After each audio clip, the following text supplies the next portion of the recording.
última semana do mês, dando início a uma nova etapa, e que todos sejam bem-vindos e acolhidos pela paz do Mestre.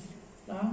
A gente pede a todos que, a partir desse momento agora, a gente desligue os celulares e se desconecte um pouco com o mundo lá fora. Vamos focar, nos concentrar nas mensagens que aqui vão ser colocadas na noite de hoje.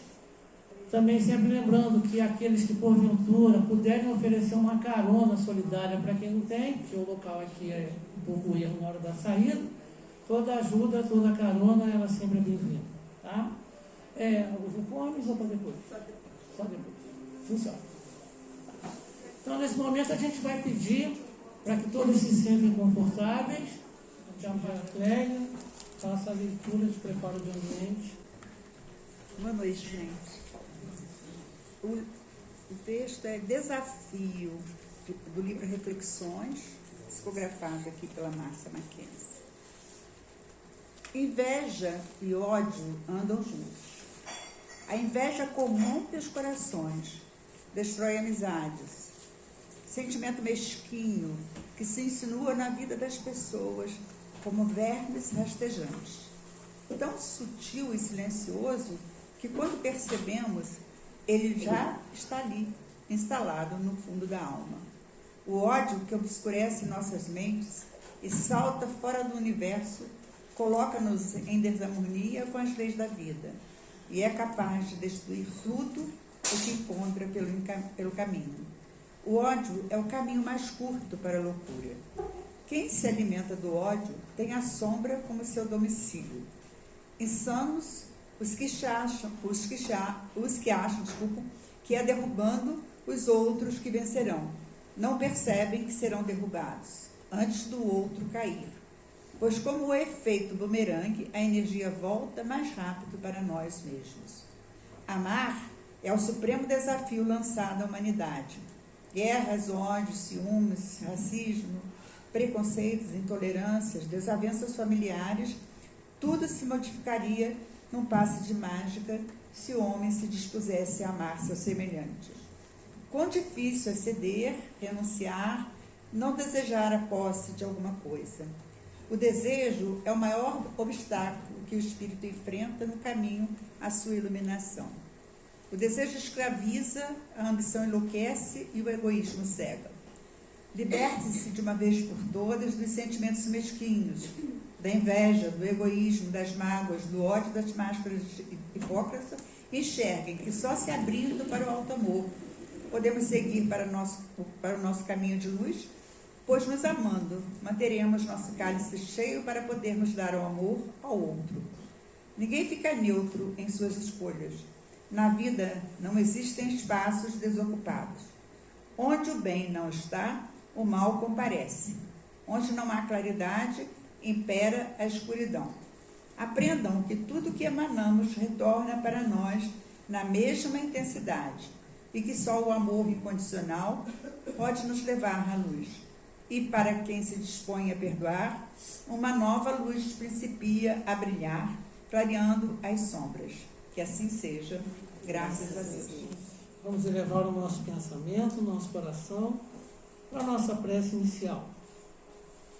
Agradecemos, Senhor Deus, nosso Pai, Jesus, Divino e Amado Mestre, a toda a espiritualidade superior, que todas as mensagens e ensinamentos aqui colocados nessa noite possam trazer paz, alívio, equilíbrio, orientação a todos os irmãos encarnados e desencarnados.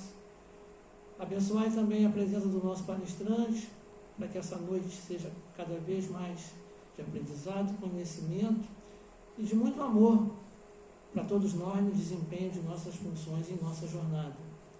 Gratidão, Senhor, fica aí conosco, hoje e sempre, que assim seja, graças a Deus. Então, com muita alegria, nós recebemos na noite de hoje a nossa irmã Duane Flores, com o tema O que é preciso para ser feliz. Duane, seja bem-vinda. Boa noite a todos. Trago comigo um abraço do pessoal do Fraternal para todos vocês. Muito obrigada, fiquei muito feliz em estar aqui hoje, dividindo um pouquinho dos estudos, das reflexões com todos vocês. Então, que eu trouxe hoje é sobre a felicidade. O que é a felicidade, né? A gente vive procurando a felicidade. E aí, eu trouxe essa pergunta, o que é preciso para ser feliz, para a gente refletir durante todo o estudo e no final a gente vai ter uma resposta do que é preciso para ser feliz. Sempre quando eu apresento um estudo, eu gosto de trazer uma história, uma música, para que algo que remeta àquilo que a gente vai conversar, para ilustrar melhor, né, o tema que a gente vai tratar.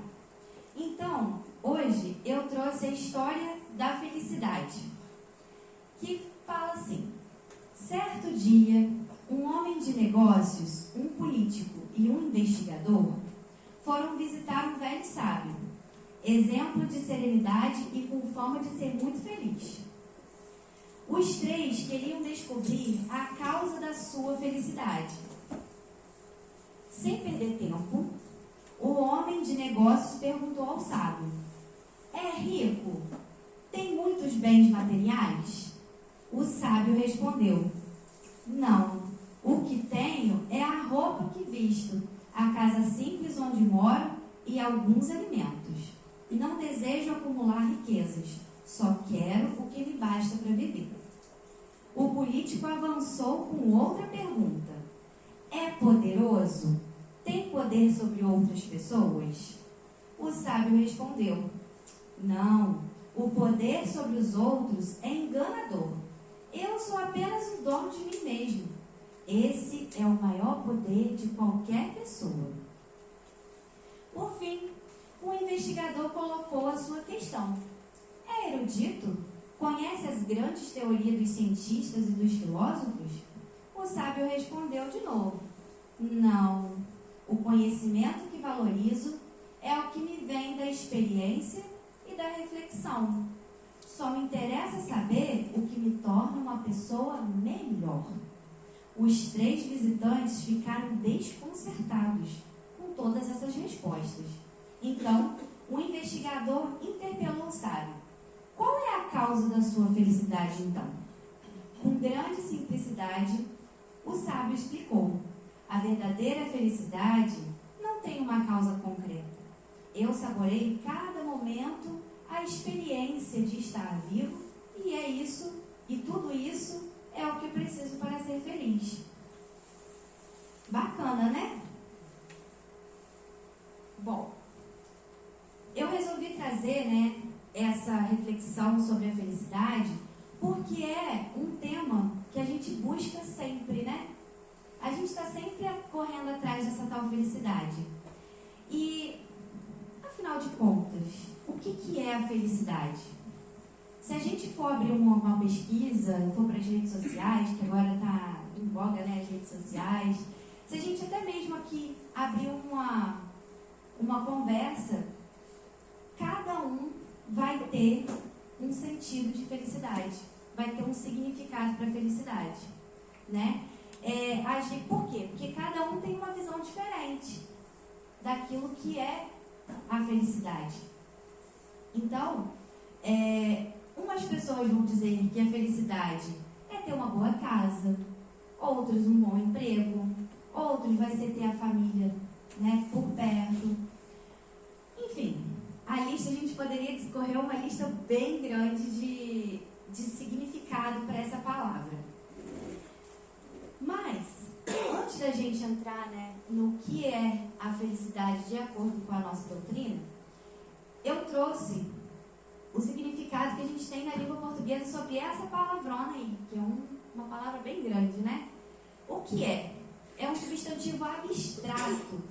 Êxito, sucesso, satisfação pessoal ou de outro, porque a gente também encontra felicidade no outro também. E algo que ocorre, uma circunstância ou uma situação, certo? E como que essa felicidade se define? É um estado em que a pessoa se encontra. Então, pode ser a pessoa que está alegre ou satisfeita, né, com um sentimento de bem-estar, de contentamento, ela encontra um momento de felicidade. Mas, e o que o Espiritismo nos diz sobre a felicidade? Esse estudo, quando eu estava juntando, né, todas as ideias, todas as reflexões, buscando as referências, eu tive a oportunidade de ler várias obras, de ter contato com várias obras, né, complementares da nossa doutrina, que agregaram muito valor com esse estudo que eu estou apresentando para vocês. Lá no Livro dos Espíritos, a gente tem uma questão, que é a 918, que pergunta o seguinte: por que indícios se pode reconhecer em um homem o progresso real que lhe elevará o espírito na hierarquia espírita? Essa pergunta, ela está perguntando, o Kardec está perguntando aos espíritos o que pode, né, aparecer numa pessoa, num homem, o progresso real que vai elevar o estado desse espírito a um estado de felicidade. E aí, os espíritos respondem: o espírito prova a sua elevação quando todos os atos de sua vida corporal representam a prática da lei de Deus e quando antecipadamente compreende a sua vida espiritual. A gente entende que a felicidade depende das próprias qualidades do indivíduo e não do material e do meio que ele está inserido, né? E que a pessoa acha que é. Dando um pulinho também mais para frente na questão 922, Kardec pergunta: a felicidade terrestre é relativa à posição de cada um. O que basta para a felicidade de um constitui a desgraça do outro. Haverá, contudo, alguma soma de felicidade comum a todos os homens? O que ele está dizendo ali? Que a felicidade aqui na Terra, né, nesse mundo de provas e expiações, ela ainda tem uma posição muito relativa, né? Em que, para uns serem felizes, os outros precisam estar na desgraça. E aí ele pergunta se tem alguma forma, né, dessa felicidade ser comum a todos os homens. Porque a gente vai ver mais para frente um pouquinho que a felicidade, ela é um estado em que são momentos que a gente vive, que a felicidade plena, né, só os espíritos crísticos que já tiveram a sua evolução completa é que tem essa felicidade plena. Nós temos momentos de felicidade. Então, por mais que a gente tenha momentos de dificuldade, a gente, dependendo da maneira que a gente olha para essa dificuldade, por essas expiações, que a gente tanto, né, todo dia um desafio diferente, vai ser a nossa forma de olhar para o problema é que vai definir a quantidade de momentos felizes que vamos ter, né? E aí, os espíritos respondem, ó: com relação à vida material, é a posse do necessário. Não que seja imoral você ter mais, não que você não tenha mérito de ter mais. Mas ele disse que, com relação à nossa vida material, ao físico, é a posse daquilo que a gente precisa, só. Nada mais. E com relação à vida moral, é a consciência tranquila e a fé no futuro. Se a gente conhece a doutrina, a gente sabe, a gente reconhece os ensinamentos de Jesus que ele nos deixou e conhece as leis divinas e a gente consegue refletir sobre tudo isso na nossa vida, a gente consegue uma consciência tranquila. Porque por mais que a gente erre, a gente tropece, a gente caia, a gente vai voltar, a gente vai refletir e numa próxima a gente vai fazer diferente. Pelo menos tentar. A gente já vai ter a consciência daquilo que a gente fez de errado. E a fé no futuro. Hoje as mensagens que vieram caindo durante o dia, né, que a minha segunda-feira, ela começa cedo nos estudos lá no Fraternal. Então a gente tem a palestra pública, tem 2 horas tem o estudo sistematizado, às 3 a gente tem a palestra pública, às 4 mesa mediúnica e depois às 5h30 a gente tem a mesa de radiação. E todas elas vieram com a mensagem, né, sobre o tempo. sobre a gente construir no presente aquilo que a gente quer mais para frente. E essa fé no futuro é justamente isso. É o que a gente cultiva aqui, né? A gente vai colher lá, no futuro. Então, tudo de bom que a gente puder fazer com esse tempo que a gente tem aqui, no agora, a gente vai ter uma resposta positiva mais para frente. A colheita não é uma consequência, né? É uma oportunidade de nos melhorarmos, de aprendermos com os nossos erros. Quer dizer, essa questão, ela quer dizer que há uma medida de felicidade comum em todos nós, que é a posse do necessário, que eu já comentei, a consciência tranquila e a fé no futuro para a vida moral. E alguns consideram, né, a reencarnação uma oportunidade, abro aspas, de pagar por nossos erros passados. Não vejo como pagar, tá? Aprender. Eu prefiro usar a palavra aprender, uma forma de aprendermos e refletirmos sobre tudo o que a gente vive, né? Sobre as difíceis convivências, sobre o nosso maior desafio está dentro de casa. É o nosso primeiro desafio. São as pessoas que vivem conosco. Por quê? A convivência pode ser muito difícil, mas dali a gente vai aprender resignação, ter resiliência, amar, que é o primeiro mandamento, né? É amar, perdoar, né? E ter essa consciência disso deixa a gente mais leve.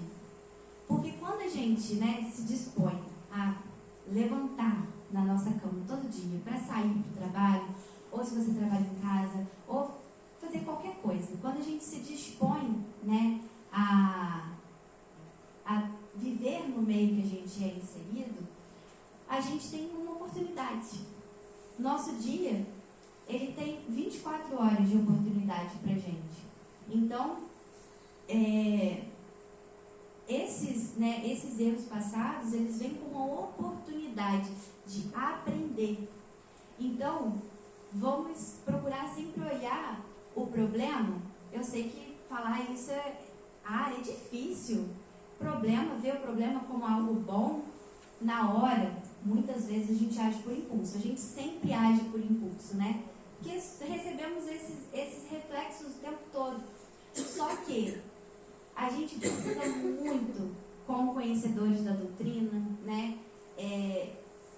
Tendo essa fé que a gente tem em todos esses ensinamentos que foi nos deixado, a gente precisa parar, respirar.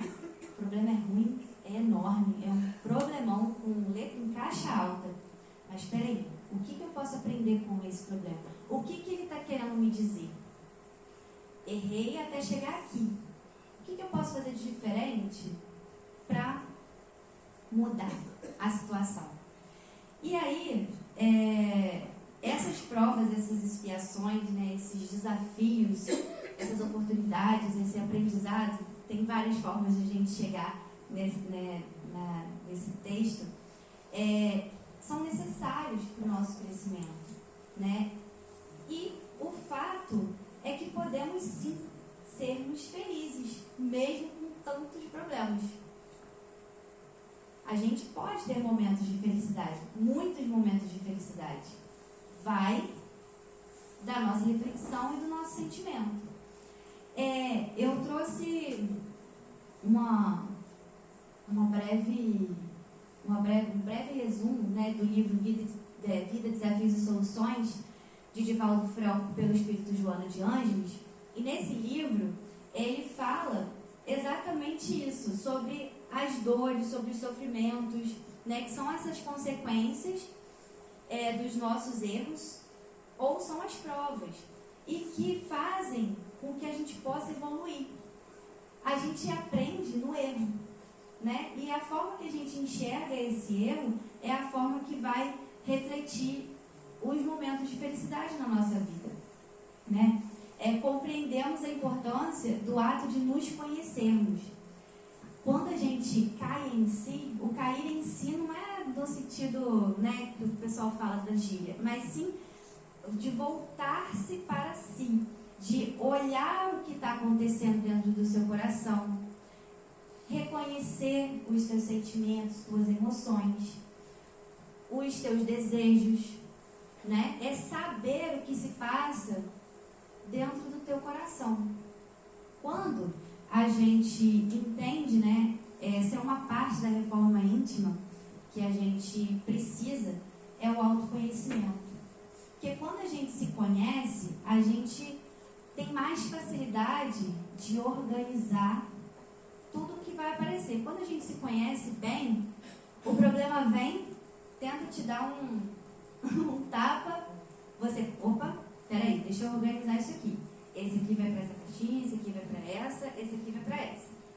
A gente consegue pensar o que a gente vai fazer, os impulsos que a gente está recebendo e o que a gente vai externar. Né? É aquilo, não é com um tapa que você retribui outro tapa. O problema ele chega. A gente vai retribuir de quê? Com o mesmo problema? Não, a gente vai conhecendo o que tem dentro da gente, a gente vai transformar isso em amor, em escuta, em perdão, né? Então, Joana de Ângeles, ela traz isso nesse livro, né? Apresenta a necessidade de a gente ser melhor todo dia. Você já viu uma pessoa triste procurar ser melhor todo dia? Ela fica naquele embaraço, naquela mesmice de reclama, lamenta. Quando a pessoa ela se propõe, né, a ser melhor um pouquinho todo dia, não somos perfeitos, estamos muito longe de ser. Não conseguimos manter, né, o bom humor às 24 horas do nosso dia. É muito difícil. A gente recebe impulsos o tempo inteiro.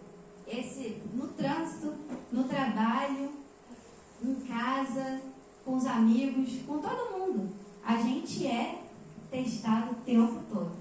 Só que quando a gente se propõe a ser melhor um pouquinho cada dia, é esse fazer ao outro, dar ao outro aquilo que eu gostaria de receber, ou que fizessem comigo, que falassem comigo, a gente já é um pouquinho melhor naquele dia. E um exercício legal que eu passei a fazer de um tempo para cá é à noite, antes de dormir, eu tenho o meu momento de reflexão de tudo que eu fiz no meu dia. Por exemplo, eu faço a minha prece, eu faço a minha meditação, e aí eu pergunto para mim mesma, o que eu fiz de bom hoje para mim e para o meu próximo? Eu fiz alguma coisa de ruim? E eu fico fazendo a retrospectiva na minha cabeça, todo dia. O que eu fiz de ruim, que talvez foi com uma pessoa que eu nem conheço, né? Às vezes algum sentimento que não condiz com aquilo que a gente aprende, com aquilo que a gente tem de ensinamento, eu peço perdão. Eu não vou conseguir chegar até a pessoa, né? Ainda mais no dia a dia a gente não consegue, né? Muitas vezes eles são desconhecidos. Eu peço perdão e me comprometo a agir de forma melhor, refletindo aquilo que Jesus nos deixou como ensinamento. Então, isso me ajuda a conhecer meus sentimentos, a organizar isso dentro de mim, porque eu quero ser um espírito melhor. Eu tenho isso como propósito. E eu acredito que só a vontade que a gente tem de ser melhor já ajuda a gente nesse passo de subir um degrauzinho por degrauzinho. E compreender a nossa responsabilidade sobre as nossas ações. Isso é muito importante, porque ajuda a gente a enxergar as consequências como oportunidades, como um processo de melhoramento para mim mesmo. É muito importante. Na questão 921, a gente foi na 920, perdão. Na questão 920, eu quis trazer a 922 antes da 920 para poder a gente ter uma linha. O Kardec pergunta, pode o homem gozar de completa felicidade na Terra? A gente já falou, eu já dei uma pincelada nisso antes. Os espíritos respondem, não. Por isso que a vida lhe foi dada como prova ou expiação. Dele, porém, depende a suavização de seus males e o ser tão feliz quanto possível na Terra. Os espíritos vêm com esse não bem de cara, por quê? É algo que a gente não vai ter essa felicidade completa, essa felicidade plena. Já disse que os espíritos crísticos, os espíritos em sua evolução máxima, possuem a felicidade plena. Nós, enquanto os espíritos encarnados neste mundo de provas e expiações, gozamos de uma felicidade relativa. Podemos sim ter muitos momentos de felicidade, vai depender da nossa visão de como a gente enxerga as coisas, os problemas, que depende da suavização dos seus males. Por quê? Eu consigo suavizar esses males de acordo com a forma que eu projeto isso no meu próximo, projeto isso para as pessoas, né, que estão ao meu redor, de acordo com os problemas que a gente está passando, de acordo com todo esse contexto que a gente precisa passar para nossa própria evolução.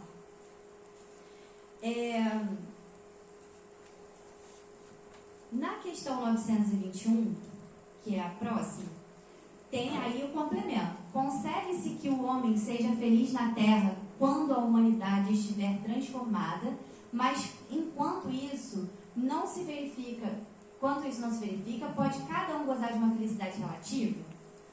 O homem é, na maioria das vezes, o artífice de sua própria infelicidade.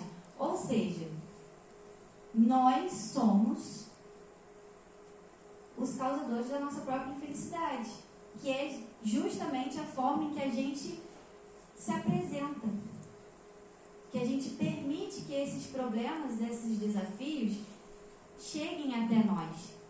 Se temos um olhar para os problemas de aprendizado, de oportunidade de melhoramento, de crescimento, de evolução, vai ser muito mais suave. A gente não vai ter, não vai ser esse artífice da própria infelicidade. A gente vai conseguir suavizar, que foi a resposta dos espíritos na questão anterior.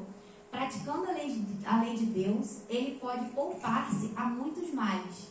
Ou seja, quando a gente coloca em prática tudo que Deus nos ensinou, tudo que Jesus nos ensinou em sua trajetória, a gente consegue, refletir mais sobre tudo que está acontecendo e consegue ter essa visão dos momentos que a gente, ao invés de lamentar, a gente agradecer.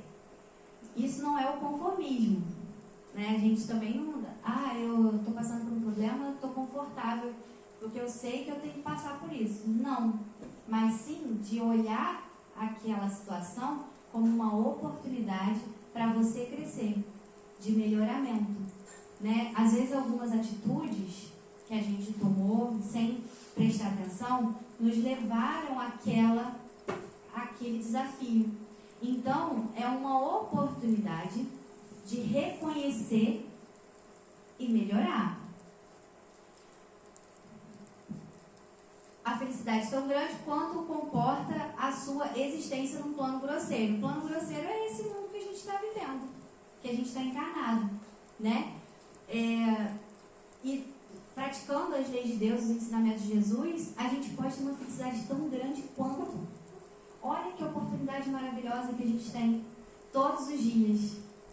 Isso tudo depende de quem? Da gente, de mais ninguém. O outro não é responsável pela minha felicidade. Eu sou responsável pela minha felicidade. Cada um aqui é responsável pela própria felicidade, pelos próprios momentos de felicidade.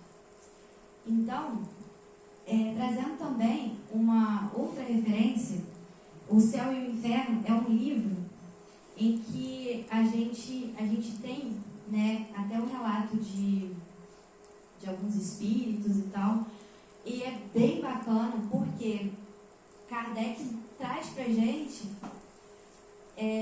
temas onde a gente consegue, né, entender, absorver melhor esses ensinamentos.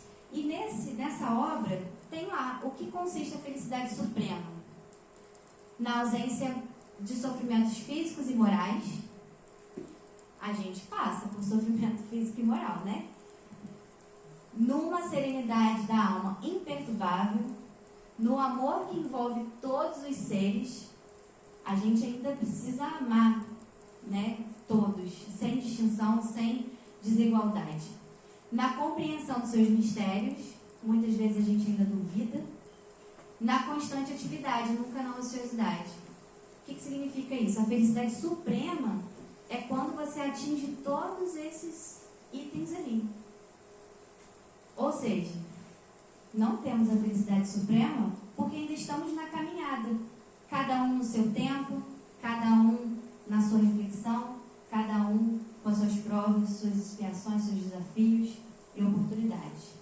Em obras póstumas, tem o credo espírita, né? Que fala que aquele que se esforce seriamente por melhorar assegura para si a felicidade já nesta vida.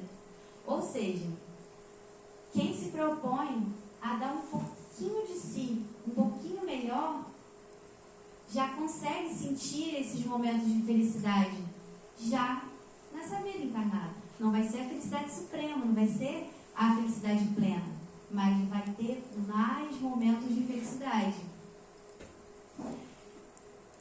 Respondeu Jesus: o meu reino não é deste mundo.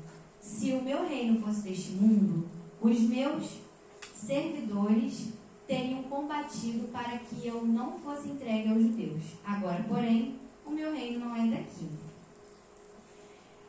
Em João 18:36, Jesus disse lá, nesse trecho, que cabe a nós entendermos, né, que de acordo com a evolução e o mundo em que vivemos, nós temos que plantar o agora para colher no futuro.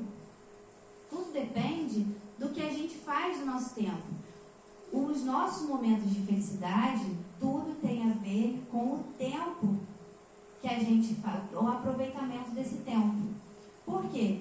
Todas as vezes que a gente usa o nosso tempo para resmungar, para reclamar, a gente está perdendo aquele tempo, né, direcionando a energia para um ponto que não vai nos ajudar, não vai nos fazer refletir, não vai fazer nos conhecer, o cair em si, né? E Deus é todo amor. Se a gente, né, foi criado à imagem e semelhança dele, nós todos somos amor. Todos nós. Então, se nós somos amor, nós somos merecedores de ter muitos momentos de felicidade, né?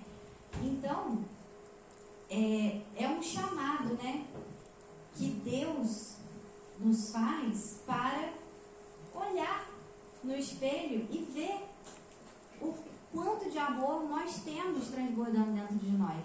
Então, se a gente consegue sentir esse amor, esse quentinho, né, do amor de Deus dentro da gente, a gente consegue olhar melhor as nossas dificuldades, as nossas fraquezas e colocar os ensinamentos de Jesus em prática. Para quê? Para que isso se transforme em oportunidade de aprender, de evoluir. Então, o chamado é esse, para a gente olhar para dentro de nós mesmos e ver o tanto de amor que tem dentro do nosso coração, transbordar esse amor.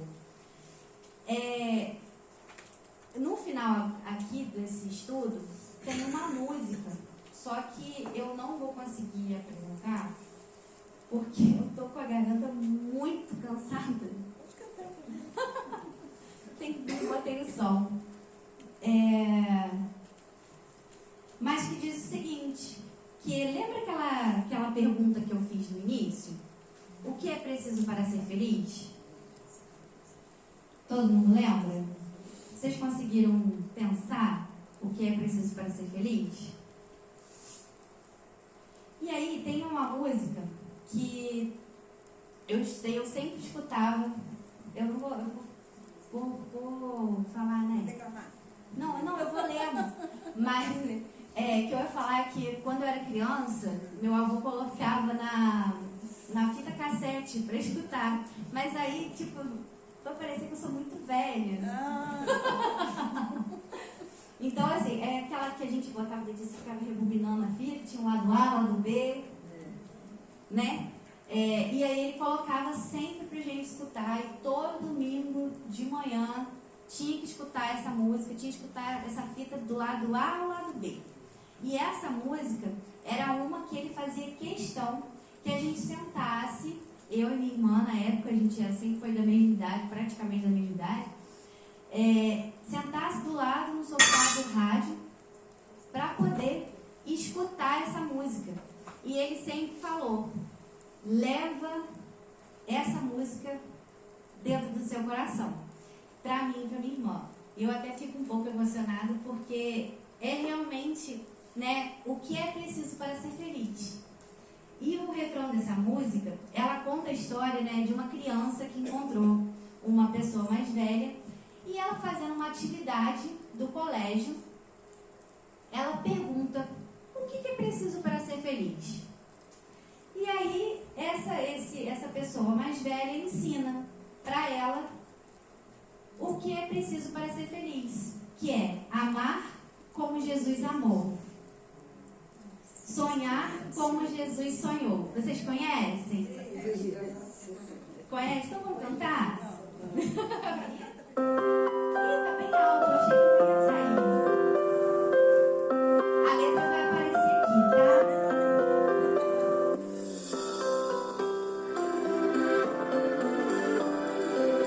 E essas imagens também refletem nesse momento.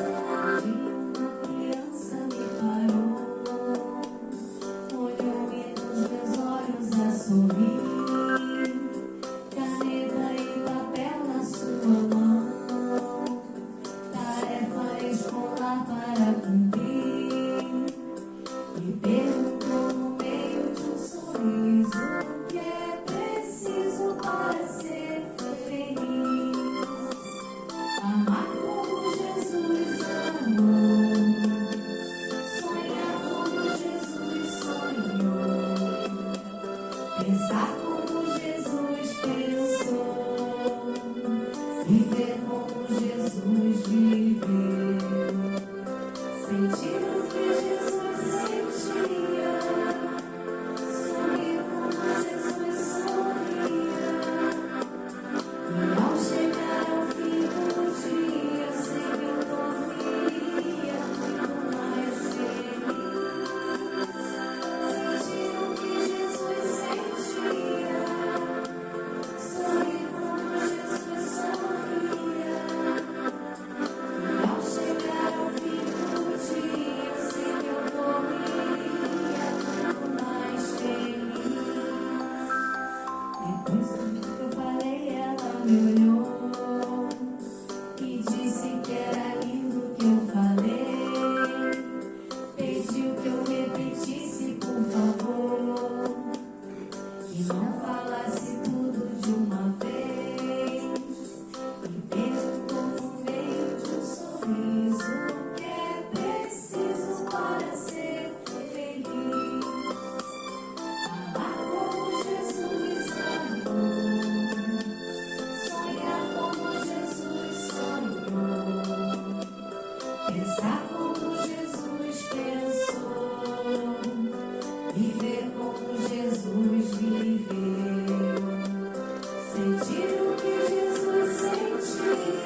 trazer os momentos de felicidade que a gente muitas vezes tem a oportunidade de viver, de experienciar, e muitas vezes a gente não liga, né?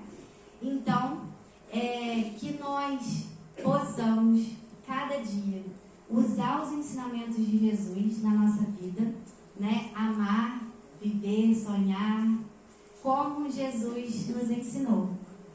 Então, para que os nossos desafios sejam mais leves e a gente consiga aprender e seguir a nossa jornada de uma forma mais leve, assim como Jesus nos ensinou e Deus quer para nós, porque Deus é bom o tempo todo, até nas nossas dificuldades.